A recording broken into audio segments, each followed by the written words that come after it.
Hello, everybody. I'm a practicing therapist and I work with a lot of individuals with attachment wounds. But I also work with individuals who are secure. And obviously, as a practicing therapist, I have a pretty good idea of what a secure relationship looks like. But I have noticed that a lot of people may not, right? You haven't grown up with a healthy model, or you've never been in a secure relationship. Or you have, but you weren't familiar with that dynamic.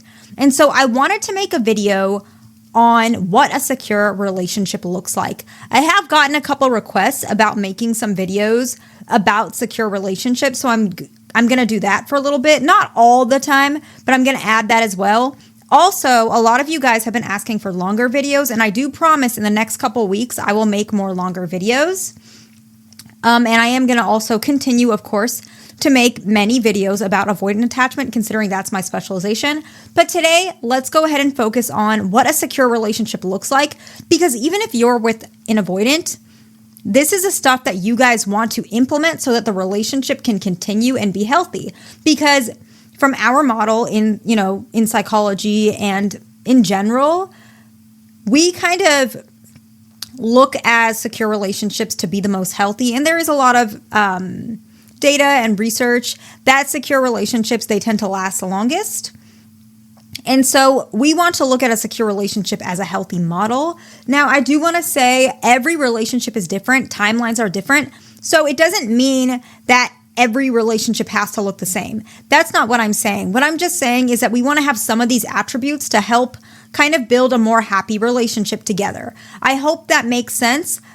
Let's go ahead and jump right in. This video will probably be a little bit shorter, but don't worry, I will be making longer videos in the next couple days to couple weeks, depending. But I have not forgotten about you guys, okay?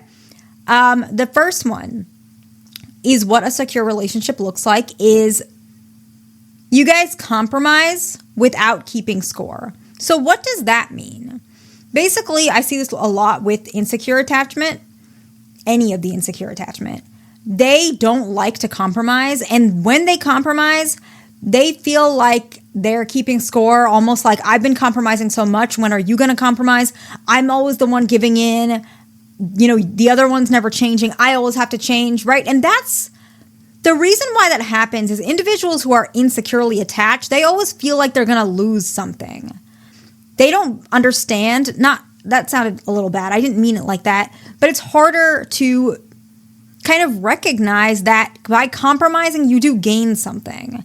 People who are insecure do not really have experience with that. They always feel like if they compromise, they're going to have to keep giving and giving and giving and never receiving. That is their experience. Both sides of the spectrum, and also fearful avoidant. So avoidant, dismissive avoidant, fearful avoidant, and anxious, preoccupied tends to believe subconsciously and sometimes even consciously that compromising means that they will never get their way. And so they're really afraid to let go of that power. Whereas secure individuals are familiar with the patterns of compromise and understand that compromising tends to lead to greater connection and growth, regardless of who's compromising more. They are aware that there are benefits to compromising regardless. But insecure attachment individuals do not typically recognize that, okay? So the first one is compromise without keeping score. The second one is acceptance of differences are more common within the relationship than trying to change the other person. So change is healthy. I'm not saying that you guys shouldn't change, but while you're changing, you still should accept the other person for who they are, where they're coming from, and that helps you guys to be patient. So both of you guys need to learn from each other, as well as other resources, as well as accepting differences. Insecure individuals are always trying to get the other person to be more like them, right? Avoidant individuals want their partner to be more independent or less talkative or not wanting to fight or, work through issues as much. Whereas anxious partners are wanting their avoidant partner to be more commitment forward, more affectionate, more wanting to talk things out. And secure individuals understand that that's a component. Both sides are important, but they also understand that two people are just different. And sometimes you have to let certain things go and just accept the partner for who they are to some extent. And that is what secure individuals are really, really good at. And that's a really fundamental component to a secure relationship. The next one is within the relationship, appreciation is more common than criticism, which basically means as a couple, you both appreciate each other much more frequently or a more higher frequency than you guys criticizing each other, right? So let's take an example of an avoidant and anxious couple. The avoidant individual, they tend to think this person is overbearing, doesn't understand, suffocating, selfish, only wanting relationships and love a certain way, inability to compromise or accommodate. And then the anxious partner has similar things. Avoidant individuals don't change. They're stubborn. They're selfish. They don't really care. They're feelingless. They are unable to change, whatever those types of criticism are, right? Whereas secure individuals, they do have certain criticisms. It's never that harsh though. Typically, it's never that harsh. It is like, I know my partner struggles to compromise. Or I know my partner struggles with accountability, but I see there's progress, right? They tend to lean more towards appreciation over criticism, whereas insecure individuals tend to lean closer to criticism, which is very, very unhealthy, very unhealthy. In fact, one of the most disruptive patterns in relationships that can cause a relationship to dissolve is criticism. So it's really important, regardless of who you are. Criticism, especially to a high level, is very unhealthy. Appreciation is more important for a relationship, and secure people really understand that. That doesn't mean you can't tell your partner that certain things you don't like about them or you want change or you think is unhealthy, but you just appreciate them more. Does that make sense? The fourth one is mutual and collective disagreements instead of two different sides, right? Insecure individuals, they tend to fight where they're two different sides, whereas secure individuals, they tend to feel comfortable knowing, okay, whatever happens at the end of this disagreement, we're coming together as a team. We're trying to figure it out. My partner is not my enemy. We're doing this together. And a lot of times, their language is a lot more softer, whereas insecure individuals, they tend to be less communicating in general. One person is, what I notice typically, is an insecure couple.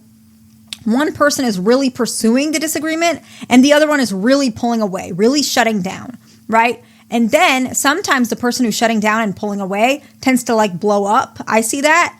Or the person who's pursuing, they start shutting down and then they blow up with a lot of criticism, a lot of insults.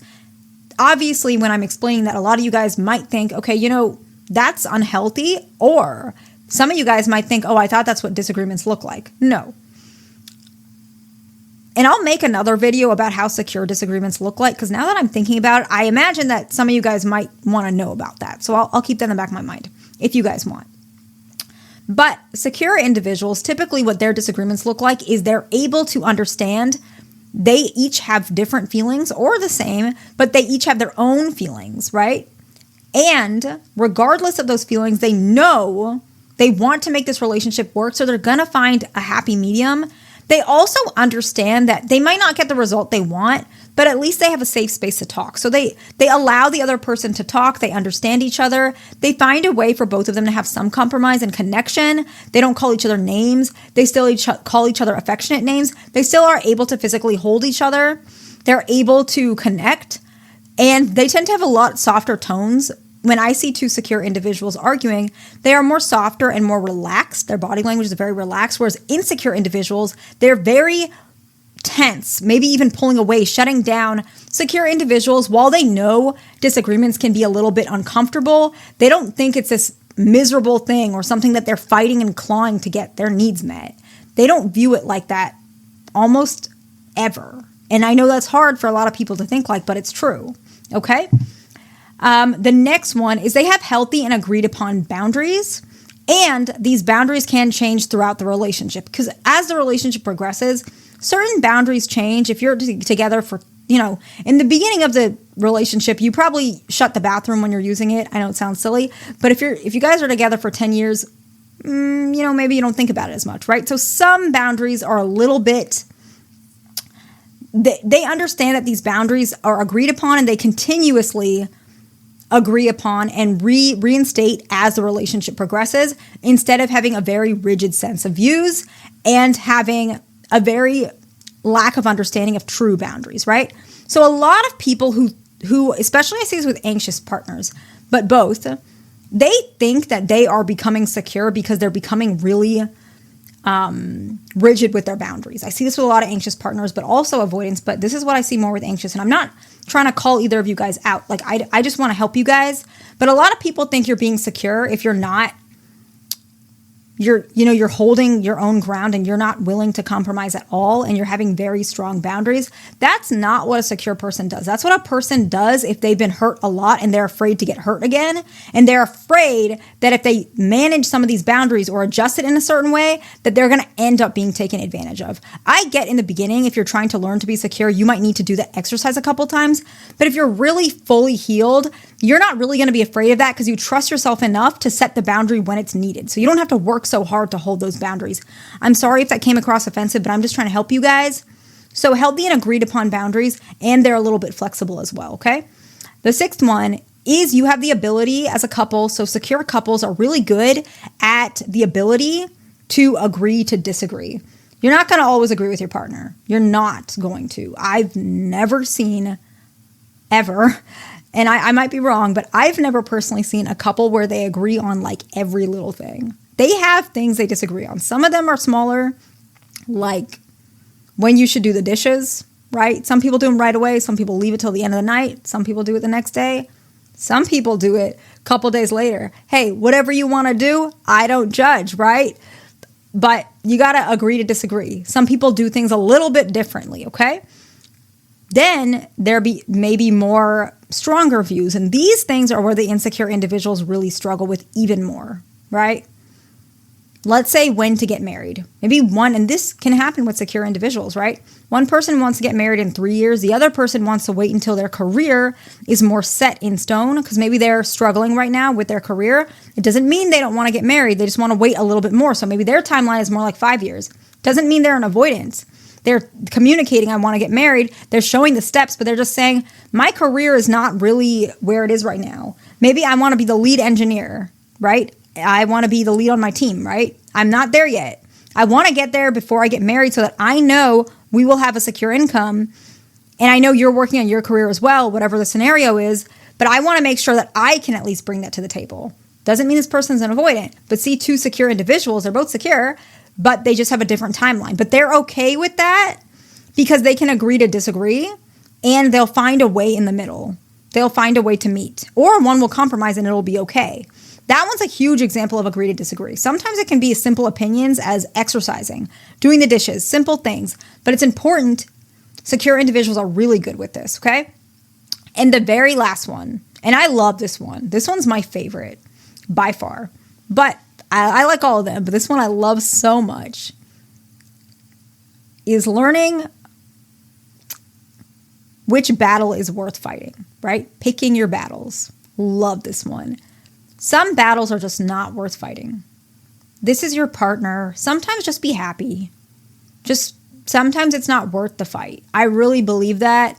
And I feel that it works really well in my practice. All this means is sometimes think about and evaluate. Is this disagreement, is this fight really worth it? Or maybe, just maybe, I can let this one go.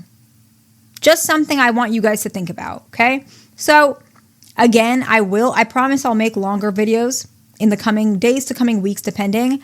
And of course, I'll make videos about avoidance as well, but I'll also put a little bit of secure attachment in there because some people are requesting that. And I like to help as many people as possible. So I got a lot of requests about secure attachment. So this is that video. Go ahead and subscribe, like, leave a comment, and I'll see you in the next one.